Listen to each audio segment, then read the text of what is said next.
You were on my mind from the beginning of this sort of thing. You know, dude. I want to maybe move a little bit closer to the mic. Hello. I mean, I don't know if you want to scoot your chair closer, whatever's comfortable. Only so that we're kind of both like equal distant. You don't have to get like right up on it because you want to go. Hello. Have Okay. that pee popping. Am I good thing. like right here? Yeah, it should be fine. He can. Is he good on that? Yeah, you guys are good. Okay. Hello. So, welcome back to Next Stage Podcast, everyone. Whoever's listening, if it's your first time, welcome to Next Stage Podcast. We got Chris Daly in the studio today, and he is a local musician. I came to know him through the open mics. Surprise, surprise, that's a big theme here. A lot of us know each other from open mics.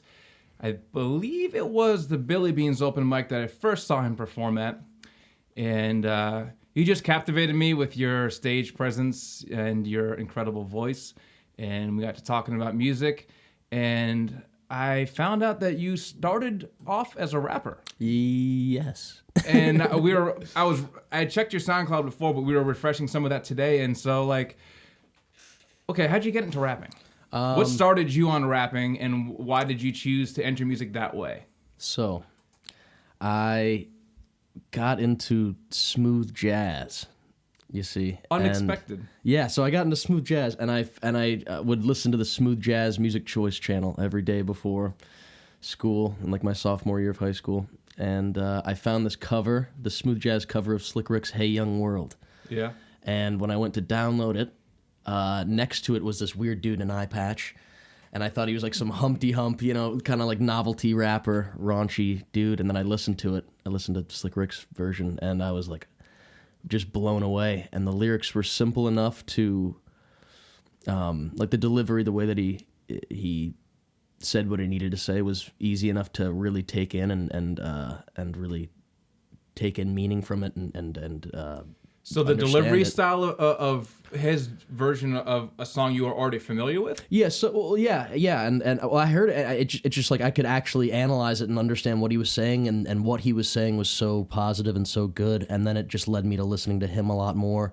Then that led me to listening to MF Doom and KRS-One and these other dudes from Seattle called Common Market. They're like a hip hop duo, and it kind of introduced me to like the whole idea of actively listening to music and not kind of just listening to it and having the whole thing be like a blanket of sound that's just kind of So it brought the lyrics to the forefront in a way that like you weren't used to, and instead like, oh, it these gave lyrics... me like a focal point to actually like listen to and analyze and to, you know, take in, and then that led to the guitar parts and to the production and all these other styles of music. But the hip hop was like the most straightforward style for me to like listen to and actually start like analyzing it and listening to it more. Like felt like they were speaking to you more as opposed to here's this music that's already distracting and the lyrics were just riding on top of it. You know, Kinda, yeah. A lyric can be inconsequential when there's a lot of like arrangement around it. You mean like, so the rap sort of made you focus in the lyrics. Would that mean you're more of like a lyrics guy, like a word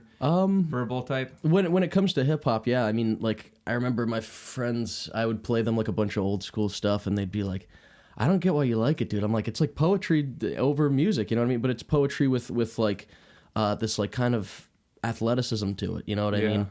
And even just listening to your SoundCloud stuff and the number of words that are coming out per second or minute, I'll get tongue-tied trying to do that. And remembering them all. Like, how do you remember that many words? Like, a verse for, like, a rock song or something might have 15, 20 words. When you've got a verse that's got, like, 100 words or something, like, how do you commit that all to memory?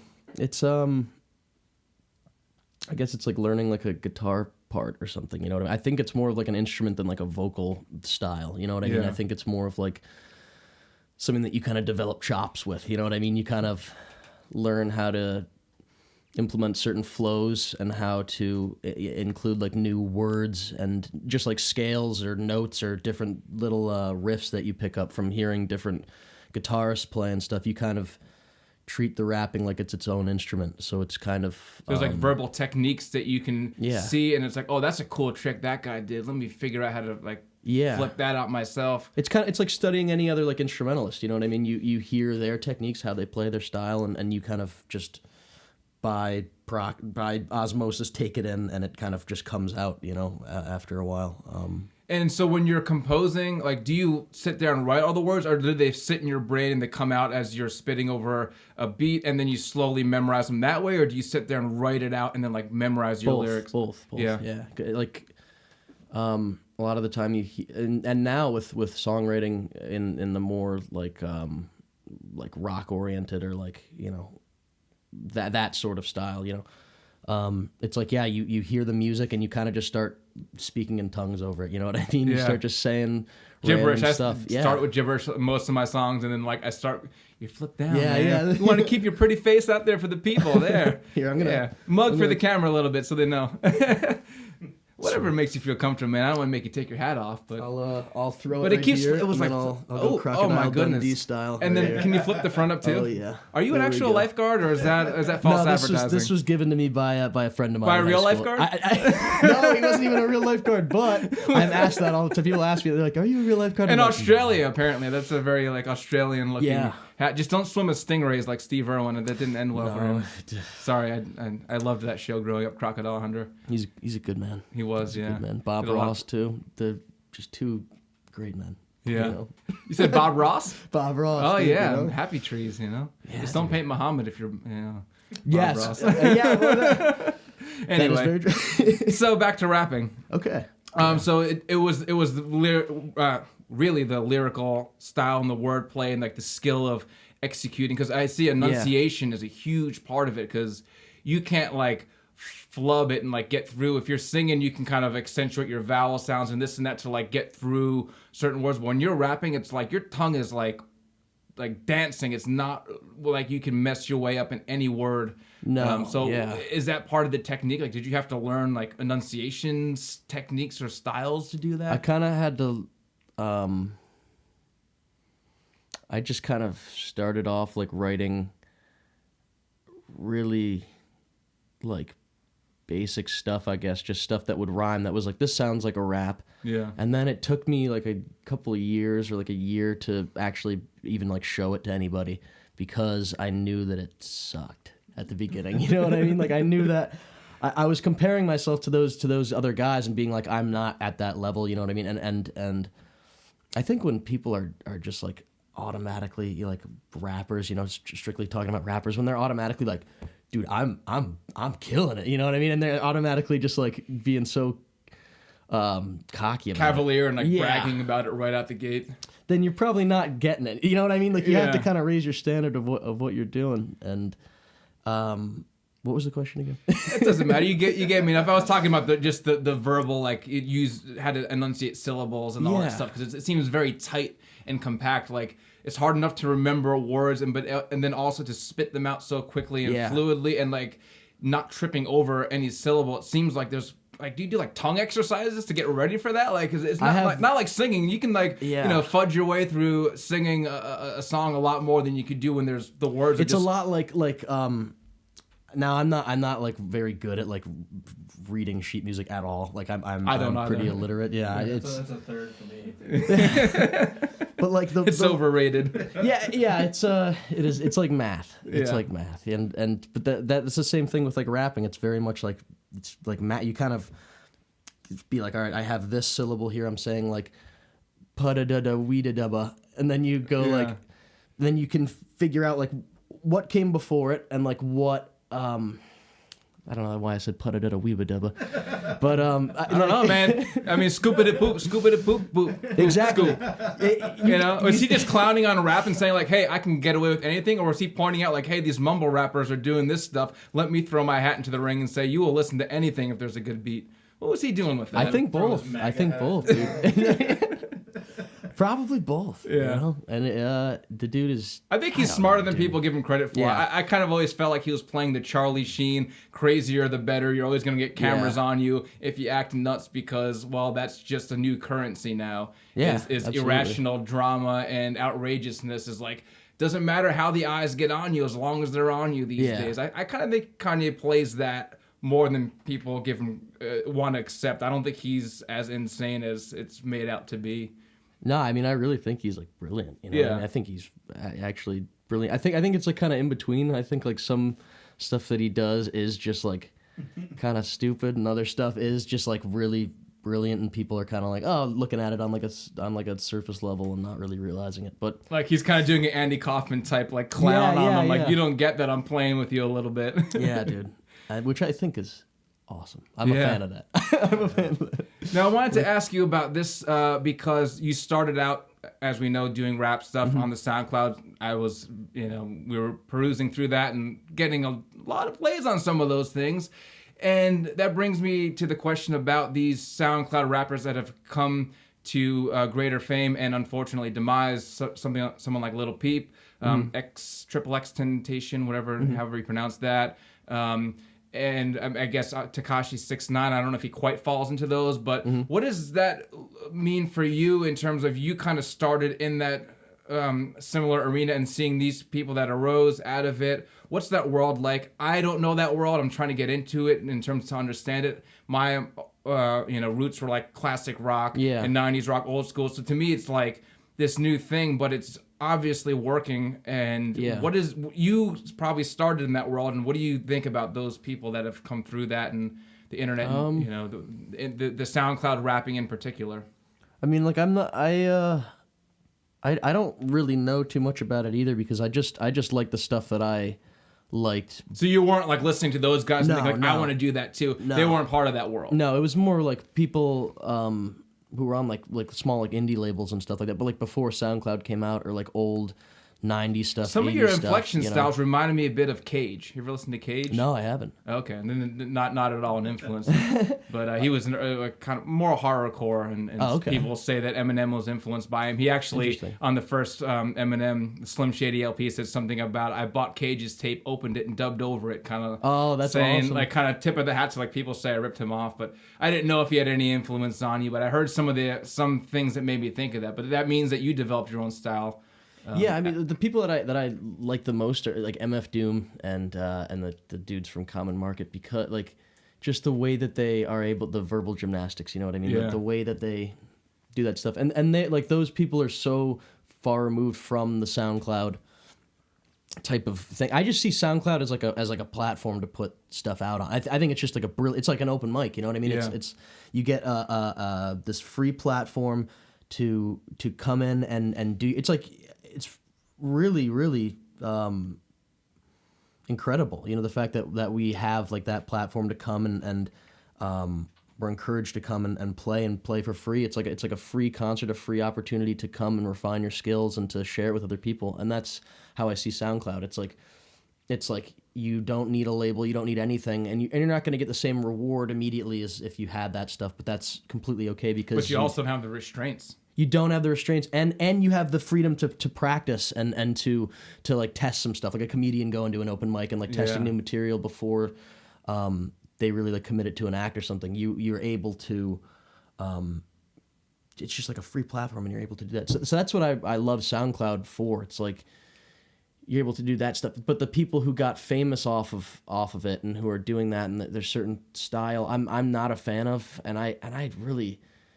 It's a really weird time, dude, you know? Yeah. It's such a weird time. You know, you look back at like, I don't know, like 80s hair metal guys or something, and it looks so weird to like see those guys and their style, like Kiss and stuff. And we're going to be looking back in like 20 years and seeing like Tekashi 6ix9ine. The face tattoos and the Skittles teeth and... Like, it's really weird, like, dude. what is that? Yeah. So all of your tracks, do you... I know you for the most part produce and make them yourself. Do you play the instruments so other people help you? Do you use a natural instrument? Like, talk to me a little bit about how you make your beats and stuff that you were rapping over in the beginning. Well, the beats, I started out, honestly, like the first song that I made, I used an MF Doom beat that I downloaded off of YouTube. Is this some kind of like unlicensed sampling that you're going to get in trouble for here? No, MF Doom, he'll pay you. Our lawyers will make sure of it. Yeah, I owe you Mr. Doom. 25 cents, Mr. Doom. But come and get it. I'll arm wrestle you for it here on the podcast. You would win. If you want the money, you got to come here to get it. Yes, yeah. You heard it here first. You got to come to the podcast. You got to say it into the mic so he can hear you. You have to. You have to come to the podcast and arm wrestle me for the 25 cents that you are owed. And I'll put the quarters on the table. I'll put up the money. Yeah, so you see what you're fighting for. We'll put these candles here, so it's like over the top where you gotta get, you're gonna burn your hand on it.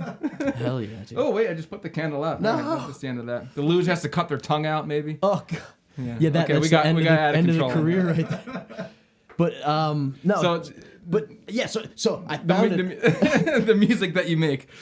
So it started off. I didn't even have like a DAW or anything to record into. I just had Sony Vegas. What's a DAW for people who don't know? It's Not a everyone knows. digital audio workstation, and it's a nice platform a nice interface to record your sound. It's nice. It's very user Talk to friendly. me, man. Not everyone's gonna be watching this. Yeah, I don't know. Not I a don't pro. know. Yeah, I like it. It's like a WWF wrestler. Like, I'm calling you out. Yeah, I was, and then I kind of I liked it too much. I was just like, But no, because we do some Yeah. just the sound as well. But Okay. sorry, I didn't mean to get you off your roll. But No, So it's okay. you didn't have a digital interface, so you were using. I was using video editing software and Whoa. a mic like this, like a blue microphone, like USB microphone, and beats that I found on YouTube. Yeah. And I started out like that, very like DIY. Did you ever use Fruity Loops, or was that before your time? So I read about it, but I never could figure it out, and I didn't like the interface. It just looked so. That was like probably like late 90s. I made a lot of beats on Fruity Loops. Yeah, dude. I remember it being like a gimmick thing in college. People would play with it, like, "Hey, I made this on Fruity Loops." Yeah, dude. And now it's like, I don't know, dude. The hip hop is such a gimmicky thing still, Yeah. dude. You know what I mean? Because it's so. It is. I feel like, easy to as get you mentioned, into, the you hair know? metal, it kind of got to that level of like it's overblown its own authenticity. Yeah. In some ways, doesn't mean there's no thing for it. It just seemed like this is overtaking everything, and now maybe.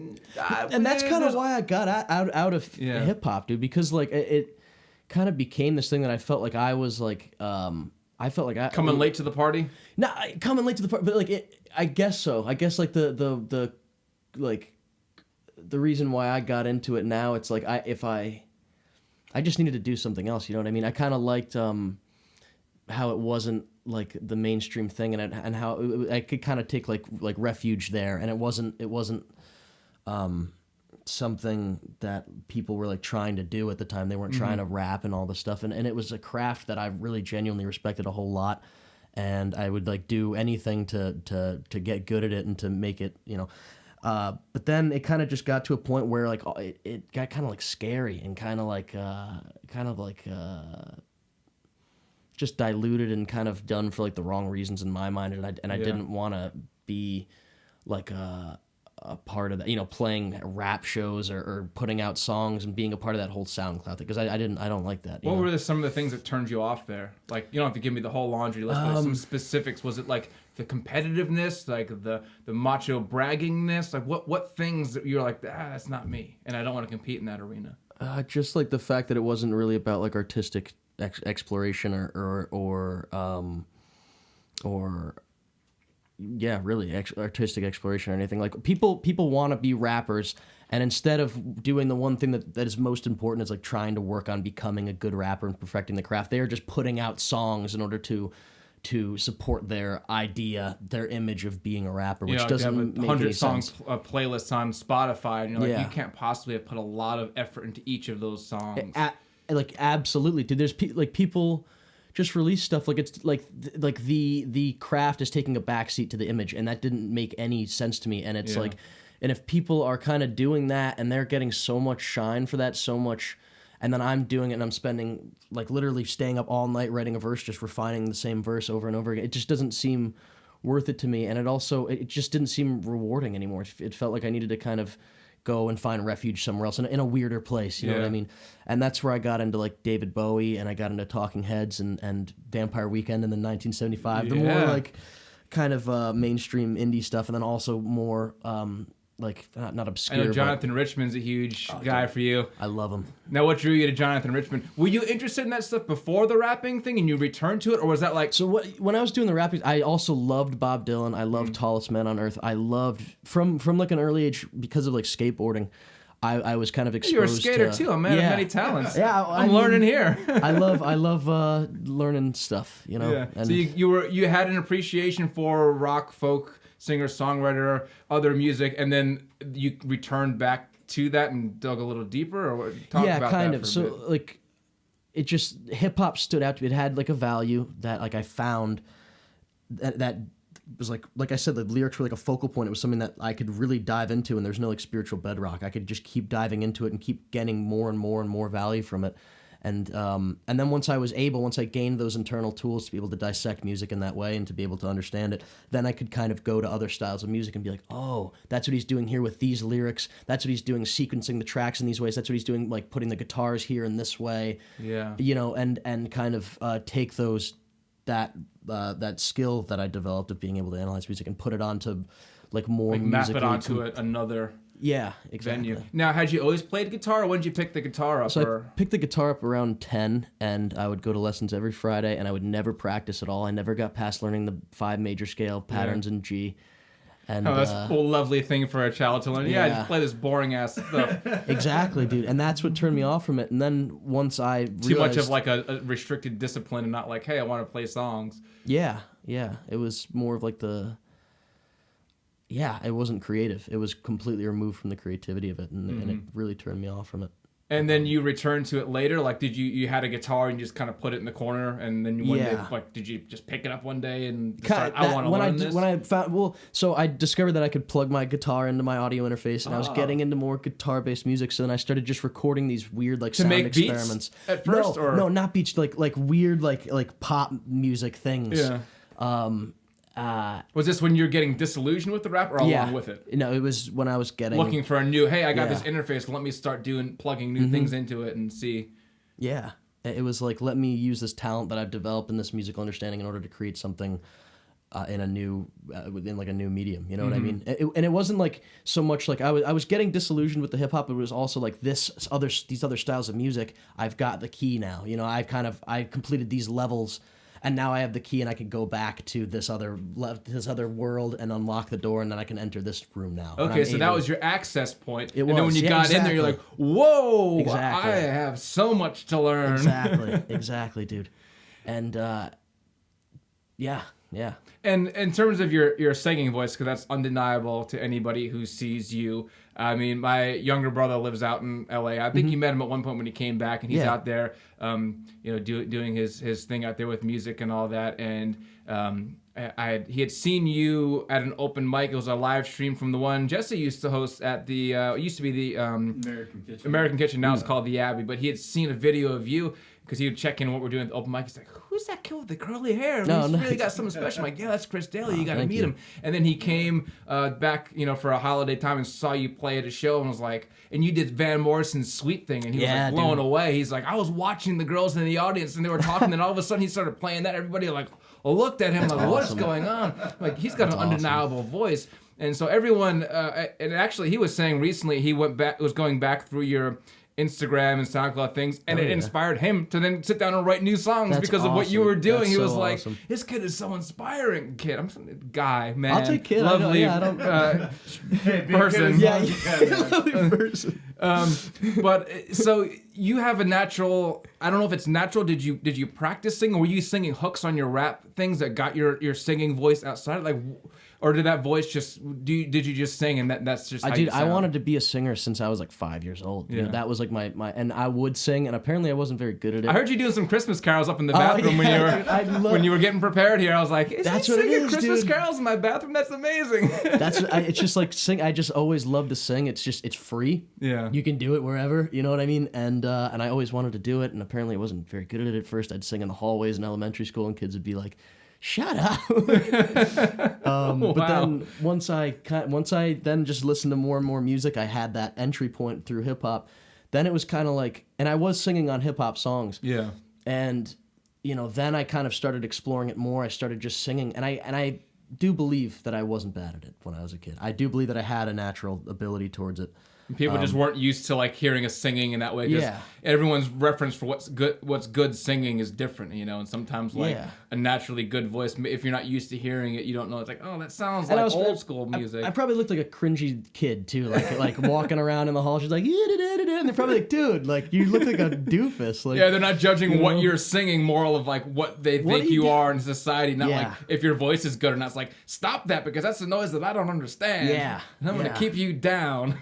And it did for a while, and but then I kind of just stopped caring. It took me a while to be able to like sing in front of people. The first open mic that I did, I was like shaking. I like was kind of like out of body. I felt like I Anxiety.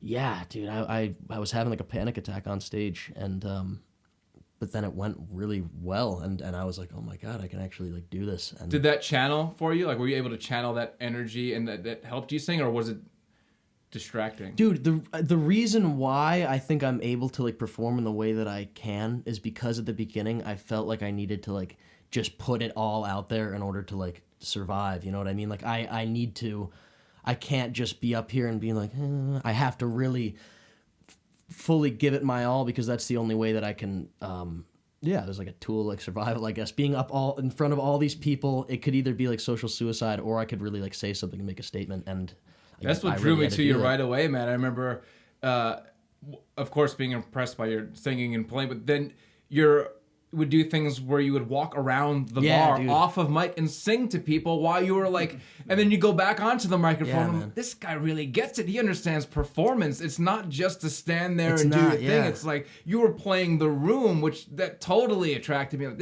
he knows what he's doing. Yeah, thank you. And that was one of the, and it was always different. It never seemed contrived. You always had a very spontaneous, playful approach to what you were doing. And that, to me, got my attention, turned me on, because that's what music should do. I think music should do. Half of it's theater. Yeah, I'm very attracted absolutely. to the live theater performance of music, and we don't get that in recorded music. And there's a different discipline to like bunkering down in the studio and playing with machines and doing everything. You're mining in a different way. And I think that there's a way to do recorded music in a way that kind of interacts with you. And like Frank Zappa, like early Mothers of Invention stuff. Oh, yeah. Like, we gotta get Connor on to expound on that. Him and Connor need to sit down. Yeah. Connor, you hear this? We're calling you out. You see this? All right, we're calling you out. Y'all been zapped. Yeah. But like like Frank Zappa or Ariel Pink or like the Beatles' wacky like Yellow Submarine. There's a way to kind of walk around the room and like sing to and be more theatrical in the studio. It's just like doing it in like a different way. I think the whole thing with like being a performer or being a recording artist is like you want to appeal to the audience and you want to bring them in and connect with them. And was like our first conversation when we were outside the bar and we were talking about Van Morrison, how Van Morrison brings people into his own universe, Yeah, it's one of those performances, and unfortunately I haven't seen him in person a lot, but watching videos, like there's something that he does that makes the room come to him. Yes, as absolutely. opposed to putting on. There's I guess a certain venue for the campiness of a Kiss and the flames and the makeup, or somebody that's David Lee Roth and Van Halen doing the splits, and Michael Anthony's got the whiskey bottle bass, he's flying over the stage. All that stuff has a certain entertainment and circus value, but there's something else to a person who can get you out of your element and bring you into their world. And I felt like that's what you do. And I think even with like the more contrived, planned out theatrics, like David Bowie is like a phenomenal example of somebody who it is very planned out, it's very strategic, but the way that he does it, and it's like the intention and like the spiritual core of what he's doing is like a. Well, he played that line. He was trained in mime, and trained in theater and makeup, and he approached it from a deeper, as you said, almost spiritual art level, where it wasn't just like let me be cool and shocking. It was like he was pulling from a much deeper root of performance theater, back to vaudeville and everything else like that, where it was contrived, but not for the same reasons. Yeah, it was like a tool for him to communicate what like the spiritual intentions that he had and what he was feeling and everything, just like his deepest self. It was that stuff, that contrivedness and those theatrics and those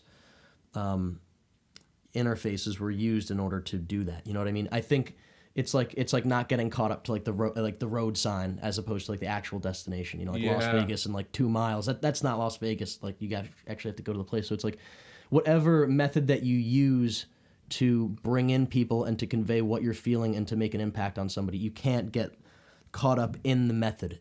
The method is just an instrument, just like playing an instrument too. It's called an instrument because it's an interface for you to communicate the sounds and the feelings that you have inside of you, and bring them into something that somebody else can understand. So it's not the instrument; it's always the intention, and it's always the emotional clay that you have that you need to sculpt into something. You know? Yeah. And is that what you ran into with the hip hop thing? It kind of you saw that people were more being the method as opposed to the interface, and then that drew you into why you wanted to get into a different type of performing. Yeah, dude. Yeah. I started to realize like it doesn't need to just be hip hop. I don't need to just be. I just want to make stuff. You know, I just want to make stuff, and I just want to connect with people and have this cathartic experience, no matter what medium it is. You know what I mean?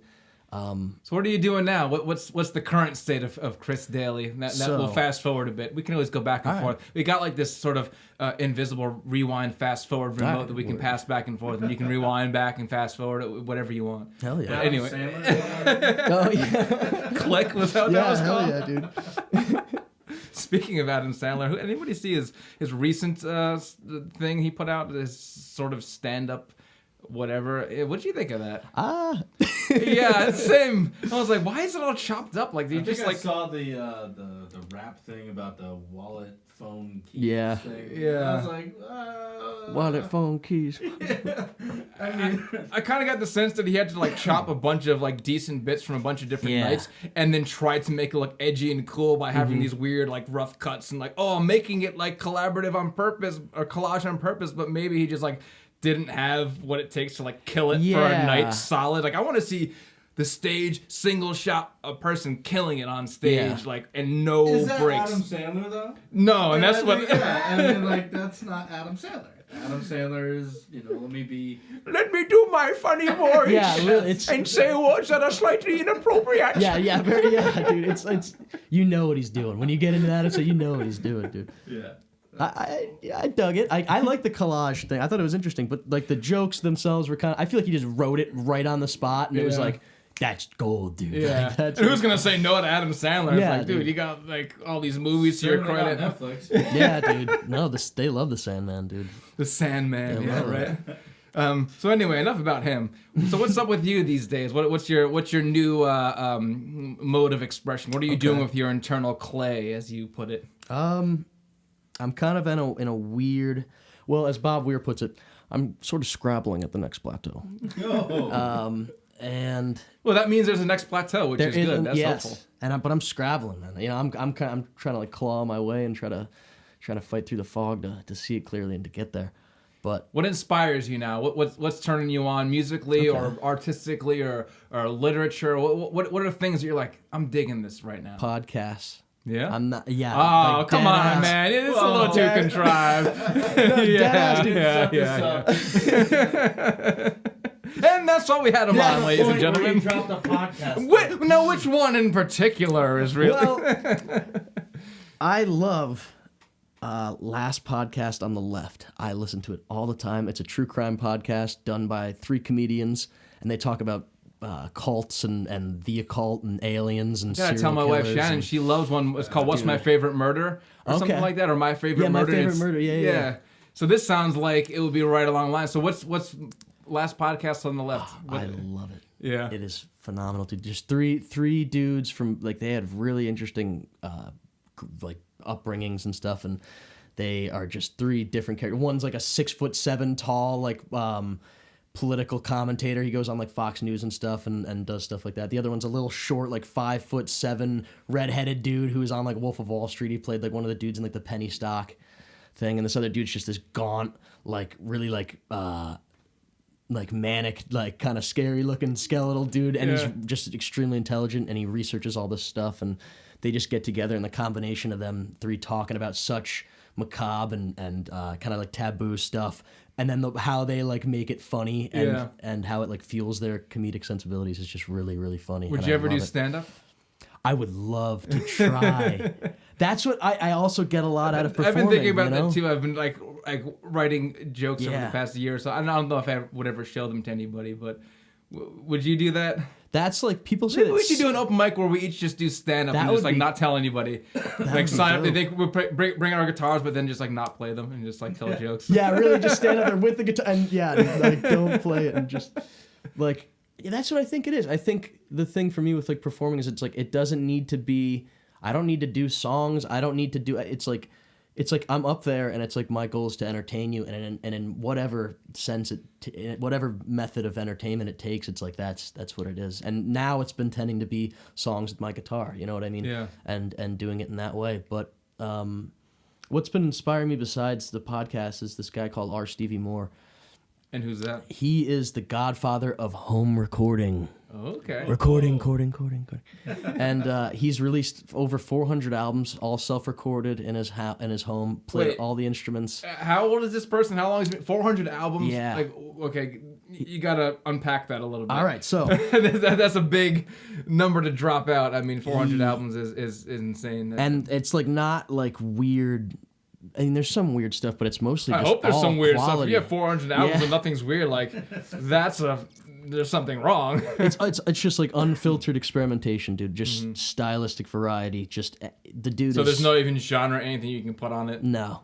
He does like yeah, dude. Just like a little bit of everything, and Have and you it's listened to all quality. 400 albums? Absolutely not. Absolutely not. I've listened to like maybe.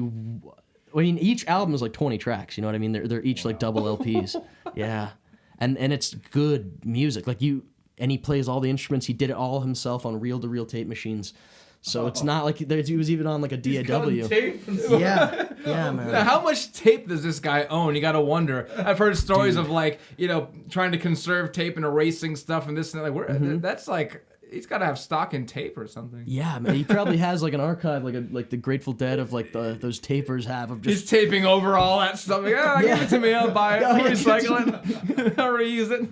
Yeah, he's I'm just in the wiped tape business. I'm in the wiped tape business. I don't know like how he does it, man, but he. How did does you it. find out about him? Through this guy called Ariel Pink, who's another home recorder, and that dude started out. He didn't know how to play any instruments. He had no like real musical background, and he would beatbox all the drums. He'd do it all himself on like Tascam cassette Porta Studios, and he was like a protege of R. Stevie Moore, and so I found Ariel Pink. I fell in love with him. Very Zappa-esque, very psychedelic Beatles-esque. Just so much just raw creativity, just using. He didn't know how to play any instruments, didn't know how to do any of it technically, but then again, he didn't get caught up in the instruments, in the method of creativity and expression. He just expressed very rawly, and I found out through R. Stevie Moore through him, and those two are both like two of my biggest influences because it's just raw creativity. It's not about getting caught up in the medium or the method. It's just expressing yourself and being as wacky. It's being yourself, man. It's not having any constraints and just doing it as much as possible. Doing it as. And is that what draws you most to music? Is that like trying to find that like hard or that direct route into yourself and bring it out, like as opposed to I want to be this person? Is that what really gets what you're digging at when you are performing or exploring these different things? I think it's just like exploring. You know what I mean? That's like a big part. I mean, there's a bunch of reasons why I like doing this, but like. What are some of those reasons? You don't have to give me all the details, but what makes you want to dig into that world? One is making me feel like I'm a person of value, and I have like a purpose, and that I'm using that to, that I'm using it, and people see that like I have a skill that I have. It's something that I love to do and I'm good at, and I want to share that with people because it's a personal journey as well. Yeah, it's for my self-esteem, you know what I mean? Yeah. That's one of it, one of the reasons. The other one is I just love the craft. I love everything about it, and it's like some undeniable compulsion to do this, and I just love getting better at it and perfecting it, and then it's just a rabbit hole that you could just keep going down. Yeah. What have you seen it do for you as a person as you explore this stuff? I drink a lot more. And I sleep a lot less, and I have a lot less money. But I don't know, dude. It's just like kind of who I am, and I'm serious about those things. So like, really, this has kind of made my life a lot more disorderly than it was. But when I'm performing or when I'm making something, through recording, or if I hit a new plateau creatively or on an instrument or whatever, that is what makes me feel like I'm on the right path, and that all of it is just it's really chaotic, but all is coming together, you know, and it's for worth a purpose. something in the end. So you're divining something more rare and important than you could just pick up and find on anywhere. Like you can't find what happens at the end of that process, and you keep reaching new levels of refinement with that. Yeah. And yeah, I guess I can in some way say I relate to that of I don't know what I'm looking for, but I'm looking for it. Yeah. And this band will inspire me for a while, that band will inspire me for a while. Sometimes I'll dig back and see how far I can go into, you know, okay, I like the Rolling Stones and then who inspired them, and then you get back to the old blues stuff, and then you're like, well, there's something, and then it starts getting foggy because there's no recordings anymore, and then you say, well, then now what are people into these days? What's turning people on? What's making them react? And then you have to go further this way, and then somewhere in between there's this like mashup where all of a sudden it's like panning for gold. You're like, there's a little nugget I can do something with, dude. and I made this piece of jewelry, and this person's into it, and like, okay, well maybe there's something to this whole weird swishing around through the musical landscape and creative landscape that produces something that like, well, now I can turn this into something else and show it to somebody, and maybe they're like, oh, that's pretty and shiny. I feel a little bit happier. I'm like, great, dude, absolutely, great. And I feel like some people are just kind of like meant to do certain things. You know what I mean? The reason why you guys are putting all the work into this podcast and you guys have been playing music and all, it's like you kind of, it just becomes like a part of you. It's like you have to do it. And by learning those instruments and delving into music and finding out like the lineage of your favorite artists and stuff, you're feeding yourself. You know what I mean? It's really like it's sustenance.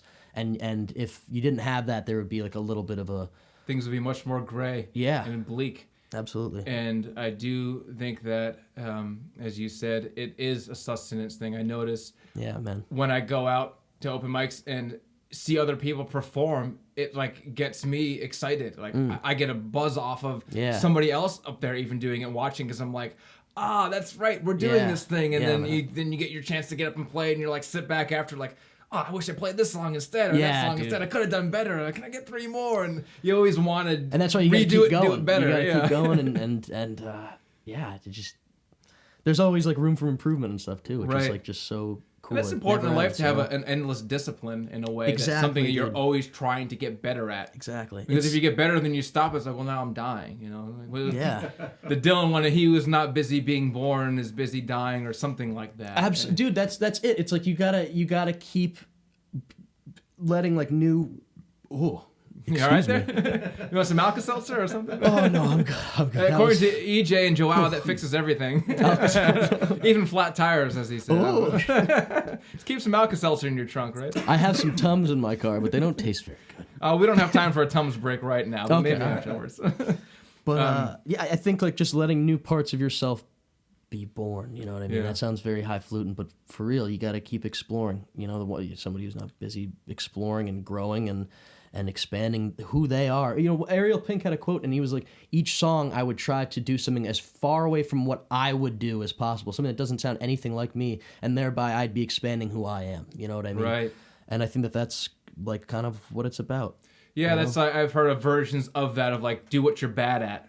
Yeah. And then you'll get better, you know, or practice what you're the worst at, or things like that, which is hard to do because we all want the satisfaction of like, I'm good at this thing. I gotta let me show it off. And you're like, yeah, but you suck at that. And it's like, let me work on that. And I mean, that's always been a thing for me with singing and voice. It was like, that was my most insecure, you know, dynamic of music. And, you know, I've been in a band in college and was let go from that, which meant they just got another singer, didn't tell me. And I was like, oh man, I must be so terrible. So that's always been my personal Achilles heel, and like will forever be insecure about it. No matter how much I try to improve and get better, I'm always like, then there's Chris Daly, who's just killing it. I'm like, man, I wish I had his voice. And you know, there's always that thing. It's like, as much as I do it, I never feel like I'm that good at it, but I don't want to let it stop me from doing it, because I love the expressive nature of performing. Like, I like being on stage and moving and like getting people excited and or distracted from whatever is going on in their life. But I also know that there's never it's never going to end my seeking for approval and improvement in the vocal department because it's just not my natural gift. That's how I feel about the guitar, man. That's like the journey that I've been undertaking, and that's what I'm like insecure about. That's what I'm just working towards, and it feels like no matter how much I work at it, the more that I work at it, like the worse I get because I realize how much better I need to get. You know what I mean? I realize how little I know. Yeah, and that's so bad.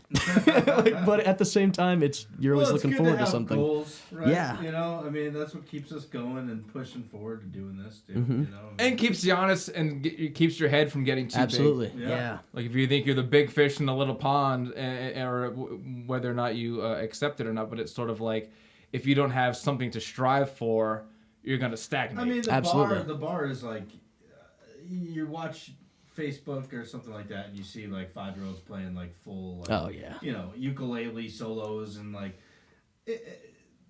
there's a million people out there that are better than you. But can they change a tire? Alka-Seltzer can. Yes. Yes. Yeah, no, but it is. Yeah, there's always somebody that's gonna be better than you. And Exactly. It's your own flavor. yeah, it is. It's absolutely your own. That's like there's no one way to do things, and it's also like I don't think that you should just pick one thing to get good at. I think that you should put yourself all over the place, and then once you do all those things, all those ingredients are going to come in to some weird signature amalgam that represents you. You know what I mean? It shouldn't just be I'm dedicating myself to this one thing. You know what I mean? Yeah. I think it's like you gotta just explore Never all over the stop place. exploring. Yeah. Keep the journey going, and that way it's always fresh. Yeah. And there's no like end point, and so life continues in that way. You know, in that aspect. It's deep. Yeah, man. Yeah, man. It's Yeah. deep here. I want to say Take a moment. Yeah. We didn't do that. We didn't do the. Oh, we're supposed to do this at the beginning. Yeah, I was like, that's a nice Use the- triangle there. There we go. That signals the deep moment. Now you're gonna have to go all the way to the end of the video to sync the audio. Yeah. Usually we're supposed to start that way. I forgot my whole spiel about Dang. that. You know, I had this well planned out thing about how to explain it, and it just didn't happen. But you know, there's a quote on here that I have to read. Yeah. Because it's appropriate. It I says, love a nice fortune cookie fortune. Yes, I really it's a do. fortune cookie fortune. The best angle from which to approach any problem is the triangle. Oh! Yeah, corny jokes are awesome. See, I've got a great start in my comedy career already with Yes, that. dude, absolutely. Gonna get up and read that, and then ding, and that's it for me. That's it. That would be great. Leave him hanging. So anyway, any shows coming up soon? Anything going on? Any songs you're writing? Any Yes. music you're working on? What's up with you, man? Well, let me tell you. Nowadays, you see, I am working with a couple of people that I'm lucky enough to call my dear friends. One of them being Christopher Arnone, a.k.a. Tony, a.k.a. Grover, a.k.a. G-Money Millionaire. The other one being C. Brennan, a.k.a. Connor Brennan, a.k.a. Con Dog, a.k.a. Con Dog the Master Man. I just made that last one up on the spot. I like it. But we're all kind of I'm kind of doing a project, and these guys are just being extremely generous and are really helping me bring it to fruition. And we're all kind of putting our fingerprint on it now, and it's becoming something that we're really proud of. And we're hoping that it'll be done soon. It's like an 8-song project, all different styles. There's hip hop stuff on there. There's polka. There's like some garage rock. There's there's jazz. There's all different stuff, and I'm really, really excited for it. And it's been the thing that I'm focusing on mainly. I've been playing out too much because I've been trying to focus on that. I'm not good at balancing the two. Yeah. But, Where is this being recorded? You guys doing it yourselves? doing or it is going ourselves. to Yeah, yeah, man. We're doing it either at my friend's barn that we use as a recording space, or I'm just sitting alone in my air quotes studio and making weird noises and recording parts and you know, doing stuff like that. But it's So a collaborative album, would you call it, or is it more like an experimental EP? Like, do you each have signature songs? Are you all collaborating on every track equally, or what's the kind of? Or can you speak even about that? Is that too much information? No, I mean it's like my label might have my ass. If I don't want to get you in trouble, man. I don't know what your rollout process is in terms of like when it's going to be featured. I don't want to give away. I don't know what we might be calling it, the Who's Greatest Hits, like WHOSE, like the Who's Greatest Hits, or that kid from high school. I don't know what we're calling it. Who? Okay, yes, exactly. Oh man. Or like who is the greatest? Or whatever. Who's Greatest Hits? Yeah. There's a lot of layers there. That's comedian in you. Yeah, well. So when's this thing coming out? When can people check it out? We're like 70% done, so we still got a little while. But there are 2 songs that are already out that are going to be on the project. One being "Spooky." Now, is that the cover that you have on SoundCloud? Yeah, it is. Where you do the rap verse within that? Yes, yeah. Nice, man. We just listened to that today again, but I saw you perform that at O'Brien's. I love doing that one now. Now that I can really, we've given like a whole new life to it. Live, it's way different, and now we're kind of adding a little annex onto the recorded version, and we're adding like a 3/4 trading solos jazz section to it. So, but yeah, I'm really excited. So that one's going to be on it, and then Sitting and Doing Nothing, which is like the garage rock strokesy one. Okay, that's one gonna be on it. That's the top of your SoundCloud right now. Yeah, it has a bit the of it dude reminded me of the sitting on the Growlers. grass. You ever listen to the Growlers? Yeah, like absolutely. a little more newer Growlers. Older Growlers was more, they were very into the surf beach rock, doom thing. But the newest Growlers releases, what was the past, year and a half or something like that. Some of it echoed that, but I guess people are saying they're sounding strokesy because I think Julian Casablancas was involved with producing their thing before that. Yeah, definitely. I think that rubbed off on them. I think they tried to work with Dan Auerbach. Really? And they recorded with him, and then for whatever reason scrapped the whole thing. Weird. And then went and worked with Julian, and then that might have been for the album before, but way different minds. Yeah, exactly. Yeah, just way different. Yeah. So but not to compare, but something in that Sitting and Doing Nothing echoed a little bit of the Growlers, which was echoing some of the Strokes, which was echoing, so that makes sense. I was thinking about that today when listening back. I'm like, Growlers, because I saw them recently in New York, which was awesome. A cool show. Yeah, I dig them a lot. But it made me think of that. So I'm like, okay, this is cool, and so that's just one flavor on the project. Yeah, I hope to just have a bunch of like a buffet. Like I said, Ariel Pink and R. Moore, just stylistic variety and just unfiltered exploration and representation of all different facets of music, and that's what I'm trying to do. And that sounds very highfalutin, but I just did it for fun, and I just like doing a lot of stupid songs. You're keeping the ball rolling with that whole sort of developmental dynamic. Yeah. And anywhere you want to direct people in terms of to listen to your music. We've mentioned the SoundCloud, just Chris Daly and SoundCloud.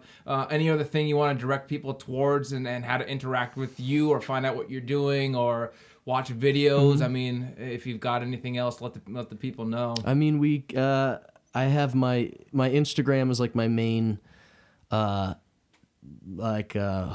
that I post everything on. And what's your is it a handle? What's it called on Instagram? I'm illiterate with that, unfortunately. Jesse's trying to teach me. You got to get on Instagram. Like, this is the way of the world now, Scott. Yes. You have to, it's like no more cash and just Instagram. No more cash. Do you still have your flip phone? Oh no, my wife upgraded me last Christmas to an iPhone, and I'm kicking and screaming all the way. Oh, damn. But I have to admit that yes, I'm technologically a Luddite for no good reason. Yeah. So anyway, what's your Instagram that people can get you on or check you out on? It's at Chris Daly, just one word, ChrisDaly. And keeping it simple. Yeah. Oh yeah, I got lock that one lucky. down early. Yeah, I got numbers. lucky. Wow, that's official. And that's pretty. I just want to say one last thing. I want to say, this goes back to like the whole kind of the sustenance thing and like kind of. I don't know, having the music be like a spiritual practice. I was listening to an interview with Bruce Springsteen on Mark Maron's podcast, and Bruce Springsteen said like the thing that was most important to me, and the thing that was like the Achilles heel of my father, who ended up going down a darker path, was that I had the music. I had something outside of me to represent my growth, even if it wasn't being successful in terms of, financially successful. Just seeing the development of that, I had like a tulpa. I had something outside myself that showed spiritual development and personal growth. So I think that keep doing what you love doing, even if it's video games or whatever. You know what I mean? Just keep doing that. You know what I mean? Don't stop exploring and trying to get better at what you love to do. So, yeah. Give yourself a chime.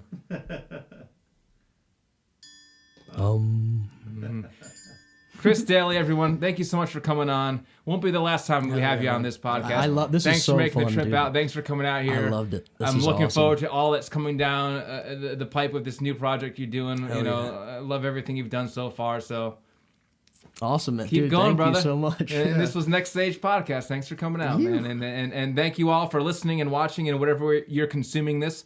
We appreciate your support and your engagement, and there'll be more to follow. We love you all. I'm out like a light.